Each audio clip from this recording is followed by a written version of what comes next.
The Washington Commanders are undefeated no more following a 37-3 loss to the Buffalo Bills. We're going to talk about all of it right off the top, get into some details, and try to find some silver linings coming up next on today's episode of Locked On Commanders. You are Locked On Commanders, your daily podcast on the Washington Commanders, part of the Locked On Podcast Network, your team every day.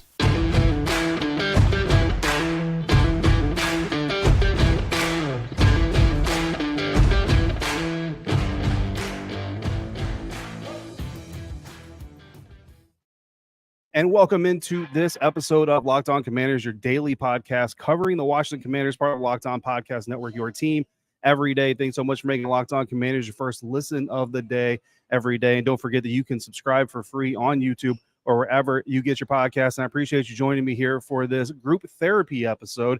Of course, if you want to text me afterwards or during games, during practices, you can become a Locked On Commanders insider when you join subtext.com/Locked On Commanders, and there you can get messages from me. You can text me directly from your phone. You don't got to filter through anything, search keywords. You have a direct line to me. I'm your host, David Harrison, on Twitter at DHarrison82, credential member of the media covering the Washington Commanders for CommanderCountry.com, part of Sports Illustrated, FanNation, coming live to you here from FedEx Field. Typically, I've got the field behind me, but the road crew is still in the radio booth that I usually use, so I didn't improvise. So I'm sitting out here in the open. There's people walking around me, hopefully not too distracting, not too loud, but they're doing what they're doing. I'm doing what I'm doing. So we'll all coincide together. Of course, you can find me on Twitter, DHarrison82. I'm here with you every Monday through Friday. This is our Monday episode, and it is a group therapy Monday episode brought to you by LinkedIn Jobs, who helps you find the qualified candidates that you want to talk to faster. Post your job for free at linkedin.com/LockedOnNFL. That's linkedin.com/LockedOnNFL to post your job for free.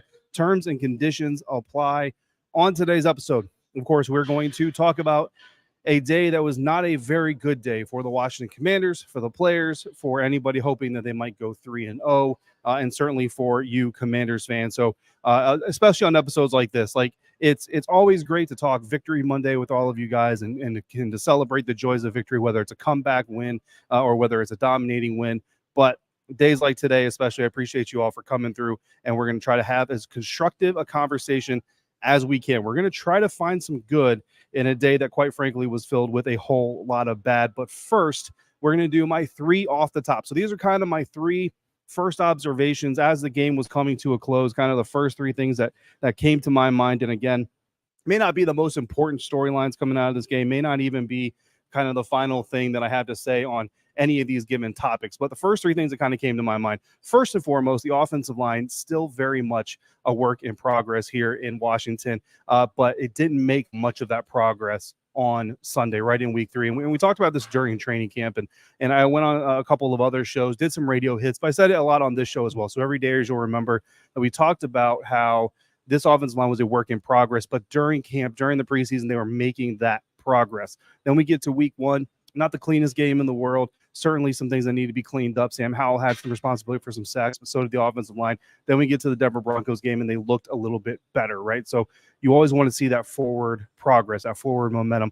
Well, here against the Buffalo Bills in week 3, I think certainly a lot of people are going to go through and say that everybody kind of took a step back, right? So when you talk about this team, whether you however many steps you want to count it, maybe it's 3 steps forward, 4 steps forward, but today you definitely took 1, maybe 2 steps back that you have to kind of come back from now as you get ready to face Philadelphia the following week. So certainly that was kind of my very first thought, is not just the offensive line, right? But obviously the offensive line stood out. What was it, 9 sacks total for the Buffalo Bills. And again, not all of those on the line, not all of those on Sam.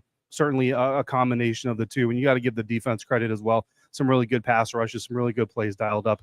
But at the end of the day, you know, those guys get paid to play football, but so do you. And you got to go out there and you got to earn your money, and you got to do a better job of protecting. And I will tell you that, to a man, nobody's happy in that locker room, right? Sam Cosmi, I know some of you have already seen it on the sideline, was very upset, very pissed off, for lack of a better term. In the locker room, he wasn't much happier.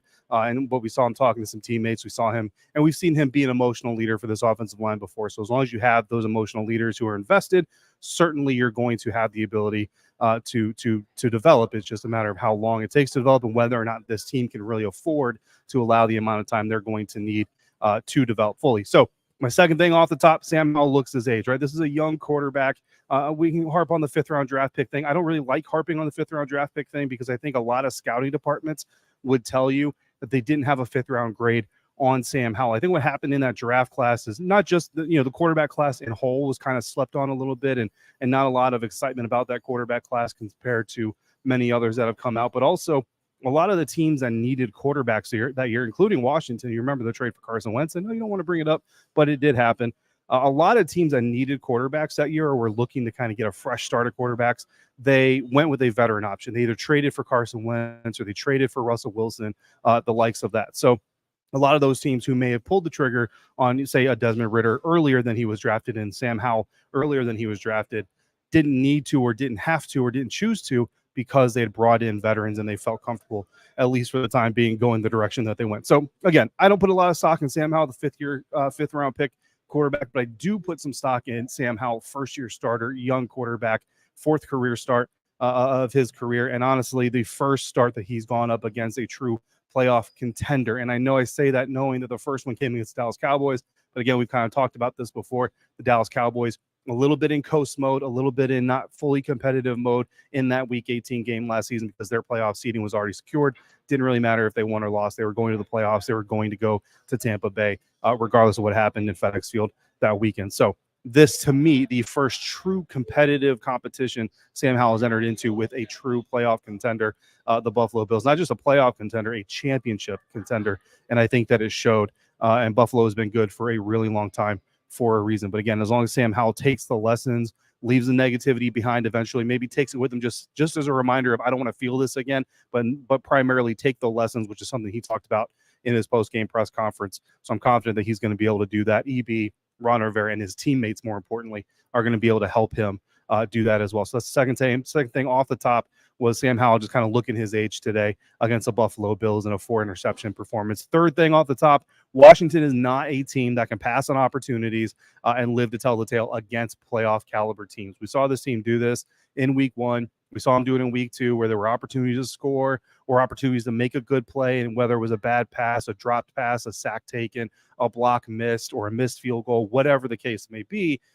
In the first 2 weeks, Washington was able to survive those things, was able to come back from those things, and was able to get wins. But that's the Arizona Cardinals, right? The Arizona Cardinals are expected to have the top, if not the top 2 draft picks in the upcoming NFL draft. Although the Houston Texans certainly seem to think that they're going to have something to say about whether or not they have both the first picks of the first round of the NFL draft. But then you have their own pick, which is expected to be a very high pick, if not the number 1 overall pick, a top 5 pick. So that is a little bit of a grain of salt. The Denver Broncos, I mean, if y'all haven't seen what happened on Sunday to the Denver Broncos, go check it out. As soon as you're done with this episode, or if you're watching this on your computer, pull out your phone and Google what happened to the Denver Broncos today, and you'll see what I'm talking about. So again, talking about levels of competition. We know this team has talent. We know this team's scheme has potential, and we know that the players know how to execute it. What we haven't seen yet and what Washington hasn't been able to do yet is put together a full game of cleanly executing those things, flexing that talent and ability, and doing it against an opponent that will make you pay if you don't do that. This was the first opportunity to do it. It's a measuring stick game, and it turns out Washington doesn't measure up right now. It doesn't mean the end of the world. Doesn't mean they're not going to make the playoffs. Doesn't mean they're going to be picking, number 2 overall in the NFL draft, but it means that they weren't quite there yet. And now what's going to be important is how they grow and how they come back from this. Just like Ron Rivera said, just like Sam Howell said, just like we're going to hear pretty much all week long, I think. Monday we've got a press conference with Ron Rivera at 3 o'clock in Ashburn. We're going to hear much of the same. So moving off, that was right off the top of my head. But let's take an unfortunate deeper dive into some of the numbers, some of the statistics coming from the Washington Commanders' first loss of the season. That's coming up next on this live episode of Locked On Commanders, part of the Locked On Podcast Network, your team every day. And this live episode is brought to you by LinkedIn. These days, every new potential hire can feel like a high-stakes wager for your small business.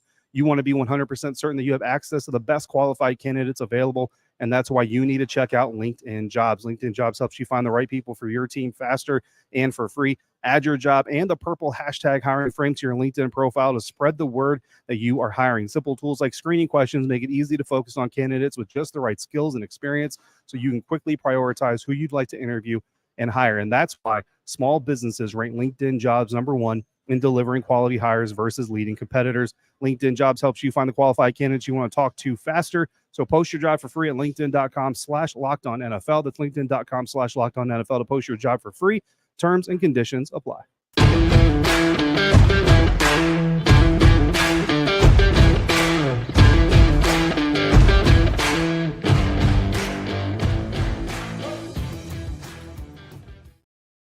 Thanks again, everybody, for making Locked On Commanders your first listen or view today and every day. And again, every day, thanks for coming through for this. I call them group therapy. That's what I call it when we lose. Call it group therapy.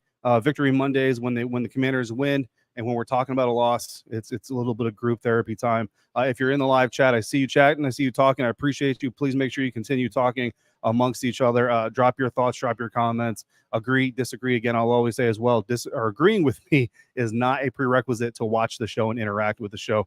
So by all means, leave your thoughts in the live chat. I can't read them live, but I will go back through at another time and read those comments. So here in the second segment, we're going to do a little bit of a stat dive, right? And this is an initial dive in. We'll go through some other metrics and some other analytics later on in the week. We'll hear from Ron Rivera again tomorrow. So we'll do our ranting about Ron segment in our AAR episode that'll be dropping on Tuesday.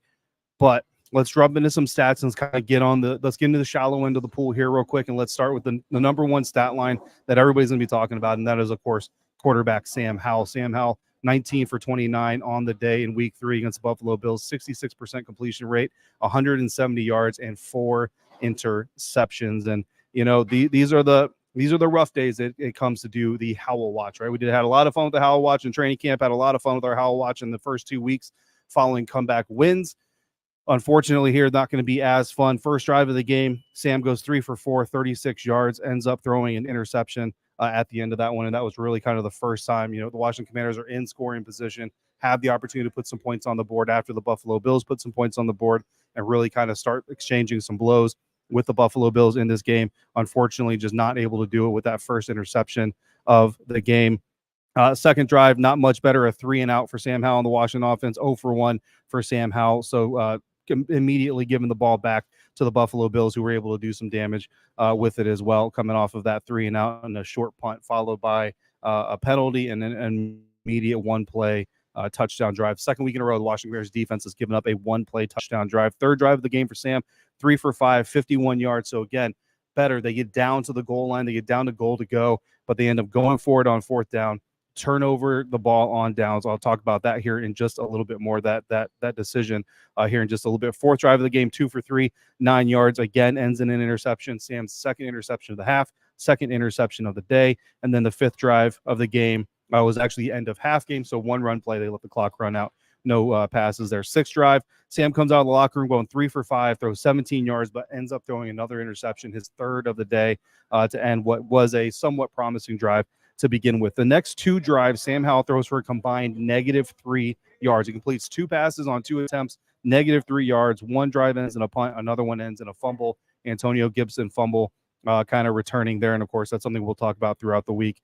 Ninth drive of the game, 1 for 3. Sam Howell throws for 5 yards and then eventually throws a pick 6 on third down. 10th drive of the game, 1 for 1, ends in a punt. The last drive of the game, 4 for 5, 51 yards, ends in a field goal. So, the bottom line is, you look at those numbers and you see an offense, you see a quarterback that is capable of moving the ball, right? He's capable of doing things. His offense is capable of doing things, but too many times they shoot themselves in the foot. And again, this week you did it against an opponent that you just could not afford to hurt yourself. They're going to hurt you enough as it is.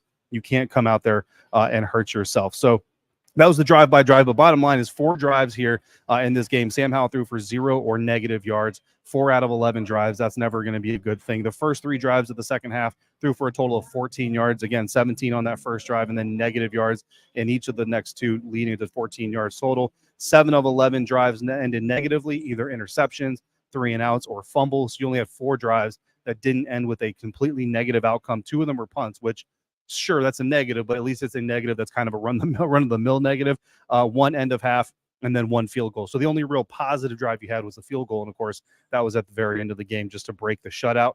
The 3-and-out resulted in a punt. Again, that punt was returned to the Washington 45. There was a penalty on Washington tacked onto that took the ball from the Washington 45 to the Commanders 35, and then Josh Allen found Gabe Davis for an immediate 35-yard touchdown strike, and that just completely, to me, that was probably the point of this game where the Washington Commanders probably lost control of what was going to happen next. The next drive resulted in a turnover on downs after 3 for 5, 51 yards, 2 explosive plays on that drive, a run of 18 yards for Sam Howell, a pass from Sam Howell to Curtis Samuel for 37 yards. And to me, I don't agree with that play. Now, my insiders will know this because I text my insiders during the game, and I text them on this one. I didn't agree with that 4th down call. I also didn't agree with the 4th and goal call against the Denver Broncos. Now, that one ended up being a touchdown, which is great, and I'm glad it worked out, but it doesn't change the fact that I personally did not agree with it then, did not agree with it today. In that situation, you've had some turnovers, you've had some hard times getting the ball down the field, and the defense has given up some points. A field goal makes it 10-3 with a positive drive under your belt. You get to take some positivity. You get to take a long drive. You get to take it to the sideline, learn from it, enjoy it, digest it a little bit, build on it. The defense to see, okay, our offense can move the ball, our offense put some points on the field, and they come out instead. You turn what could have been a positive drive, 2 explosive plays by your quarterback. You turn that into a negative with a turnover on downs. The defense now comes on the field in a negative state. You're still down 2 scores. You're still down 10-0, and they end up giving up a 15-play drive that went 87 yards, ran 9 minutes and 47 seconds off the clock. Now, it doesn't mean that even if you kick the field goal and make it, that the Buffalo Bills don't then come right back and execute a long drive anyway for some points of their own. Sure, certainly, nothing is guaranteed in this game. But when you put your team on the field, when you take your offense off the field in a negative fashion, put the defense on the field in a negative fashion, I just feel like you increase the opportunity for an opponent to do that. And again, going for it so early on 4th down, in my mind, essentially tells the other side of the competition, we don't think we can hang with you without throwing some haymakers. And I just don't like that approach. And I personally have just never liked that approach. So that's stat number 1, the Howell line, the Howell watch for this week 3 loss, again, 37-3. to the Buffalo Bills. Stat number 2, defensive collapse. A lot of people are talking about this defensive collapse today, that the defense disappointed, and surely I will tell you the defensive players in the locker room will agree with you. However, me personally, I'm going to give them a little bit of a grain of salt. They gave up 16 points in the first half, which isn't amazing, but when you're talking about a Super Bowl contending offense in the Buffalo Bills, the weather got better enough that they could utilize all their weapons. Washington's offense, if they execute better, then it's a much closer game, like we kind of all expected, a closer game in this one. But one that the Commanders are in. And that part to me is very important. So don't forget that the pressure that scoring puts on the other side of the field. So if you're the Washington Commanders offense and you're putting up points going blow for blow with the Buffalo Bills, it puts pressure on them to keep up, and not only keep up, but again, remember, this is still a team, the Washington Commanders, that not a lot of people have a lot of love for. They're celebrating the 2-0. They're doing all of those things, but this is still not a team that people expect as a true contender in the NFC East or for a playoff spot, all those things. So if you're the Buffalo Bills, you already lost to Zach Wilson, New York Jets. If you're going blow for blow with the Washington Commanders and Sam Howell, that starts to put a little bit more pressure on you because you've got a lot more to lose in this competition because the offense isn't doing that. The Buffalo Bills side of things is getting more comfortable, and they're coming out and tiring out this defense. Remember that 8+ minute drive we talked about at the end of the first half? They had a 7-minute time of possession advantage. That 8-minute drive that began on a turnover on downs is really the kind of the biggest part of that. And then you come out in the second half, you've already been on the field for half a quarter longer than your opponent, but now you tack on another 2 minutes time possession in favor of the Buffalo Bills. Washington Commanders defense on the field far too long. We talked about this a lot during the Fitzpatrick, Alex Smith, Taylor Heineke, Carson Wentz eras. No matter how good your defense is, if they're on the field for a super long time, they're going to break. Eventually, every dam is going to break in the National Football League. And the better the offense is on the other side of the field, the less time you have till that dam breaks. And I just think the Washington Commanders defense in the beginning, look, they weren't perfect by any means, right? But in the beginning, 10 points, 13 points, 16 points, you're giving your offense opportunities to get back in this game. And eventually, and basically took till the fourth quarter. And that's when you really saw the fatigue set in. And you really saw the Buffalo Bills just put their foot on the neck of the Washington Commanders and take over. Stat number 3, our final one, first down success rates. This is what's really surprised about this game. The Washington Commanders actually had success on 16 of their 23 first down plays. That's and by the way, so successful plays on first down. If you ever hear the term successful first down play, what it means is that it gained at least 40% of the yards needed for a new set of downs or a touchdown if you're in goal to go. And then on second down, you're talking about 60%. Third down, obviously, you want 100%. So 16 of 23 first down plays by the Washington Commanders were actually successful, which means your second down, you're looking at 2nd and 6 or less on almost on 70% of your second down plays. But on your second down plays, 7 of them led to negative yards or no gains on second down, or one of them was an interception. Then on third down, 7 of their 9 third down attempts were from 3rd and 5 or longer. About 3 or 4 of those were actually from 3rd and 10 or longer. So again, first down, very successful, but second and third downs against Buffalo Bills defense, whatever it is they counter the Washington Commanders offenses, and again, we'll have to watch tape. They'll have to watch tape to really pinpoint that. But whatever it was, there was a good amount of success on first down, almost no success on second and third down. So got first down success rate, that's good, right? So not everything is bad. It never really is, but what good can we really take out of this game? I'm going to be honest with you guys, and we're going to hunt the good stuff. All my military people are going to know what I'm talking about there.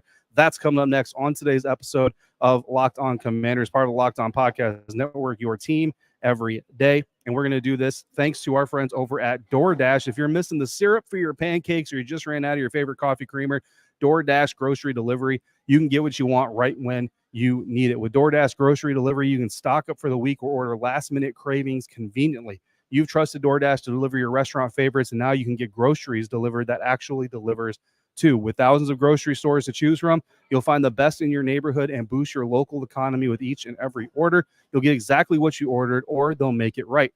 So sit back and enjoy quality groceries just like you picked them yourself. If you want even more value, you can save on all your grocery and restaurant favorites with a $0 delivery fee on all eligible orders with a Dash Pass membership. I have a Dash Pass membership. I use it every time I travel. I even use it at home. My kids absolutely love it, so I highly recommend it.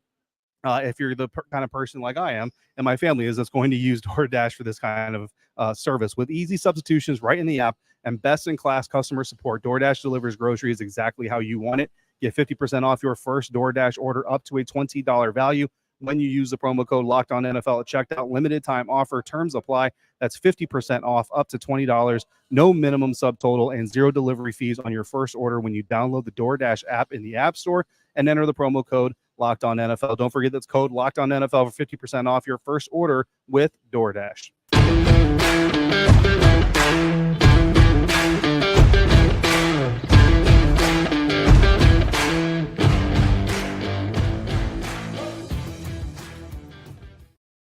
All right, ladies and gentlemen, Ron Rivera and Sam Howell talked a lot about resilience, and Eric Bieniemy has talked about a lot about resilience with this team, and I think that's a very good way to go.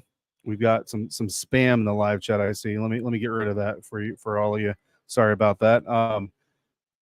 So a little bit of a history here, right? So everydayers, you're going to know that I used to be in the Army because it's something that on occasion I talk about, right? Well, in the Army, one of my duties, I was a master resiliency trainer. So the term resilience or resiliency or resilient people kind of sits with me, right? Well, one of the things that we teach resiliency training that all the soldiers absolutely love, no, they don't, is called hunting the good stuff. But you know what? It's important to hunt the good stuff because that's how you learn, right? And Sam Howell talked about at his press conference. Some players will talk about dumping, pouring it down the drain, dumping a loss like this one, just saying, this is too toxic, too much to even go through. Just toss it out the window and we'll reset for next week. And Sam says, you don't do that. You don't pour them out the window or pour them down the drain. You don't throw them out the window. What you need to do is you need to learn from it. And the way that Sam Howell plans on learning from it is, again, going through the film, taking as many lessons as he can. He mentioned being the hardest critic on himself than anybody else. So let's look for some good stuff. Well, the first good thing I want to talk about is the fact that we hit 6,000 subscribers before this game. I told Locked On Commanders listeners and viewers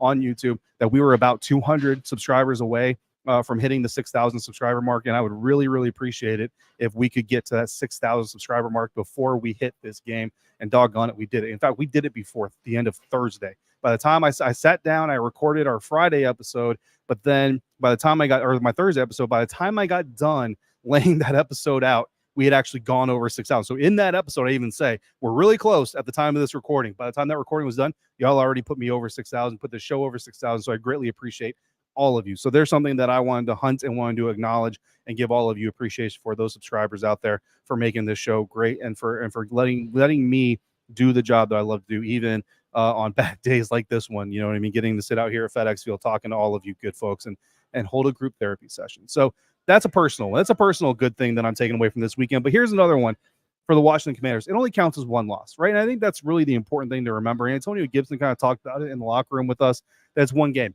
It's one game. At the end of the day, it doesn't undo the 2 wins, right? You don't lose any of those. You don't automatically lose another one. And this isn't college football. So it doesn't matter if you're ranked 18th or second in power rankings. Doesn't matter if you're 32nd or first in the power rankings. At the end of the regular season, no matter where your power ranking sits, if you have the record to get into the playoffs, you're in the tournament. And as long as you're in the tournament, you got a chance at winning the Lombardi. We watched this Washington Commanders team the year the Tampa Bay Buccaneers won the Super Bowl. They almost got knocked out of the wild card round because of Taylor Heineke diving for pylons, right? So you guys know it better than even I do. The Washington Commanders already know it from recent experience. If you're in the tournament, you've got a chance to win the whole thing. So it doesn't matter where your power rankings are, because their power rankings, they're going to fall.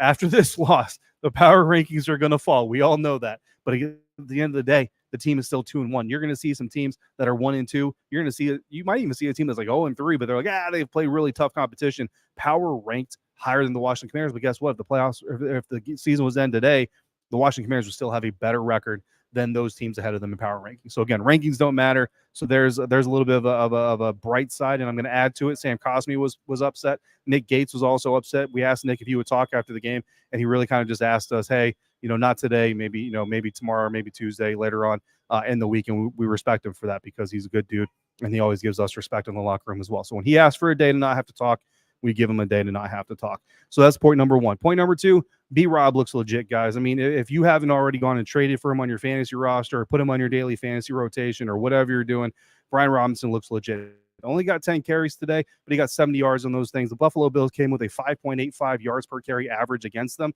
Well, Brian Robinson single-handedly is going to up that bad boy, and every other team in the NFL should know you come in, you need to run against the Buffalo Bills. Now, unfortunately, things got a little bit out of hand, and Brian Robinson wasn't able to get as involved on the ground game as I would have preferred, you probably would have preferred, and even the team would have preferred. But 10 carries, 70 yards after what he did against the Denver Broncos, I think we can all say in agreement that Brian Robinson is a legitimate running back in the National Football League and someone that this team needs to build around and support as best as they can.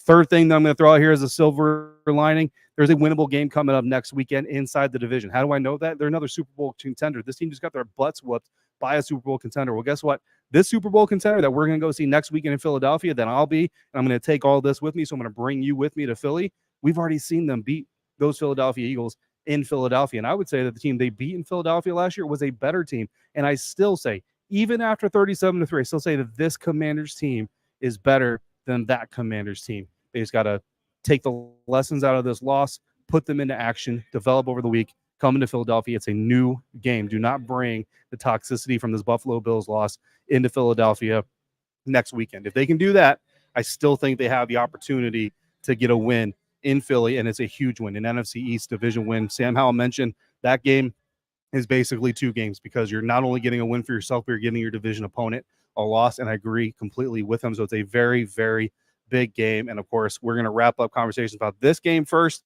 and then we'll continue and dive into and get ready for that Philadelphia Eagles game.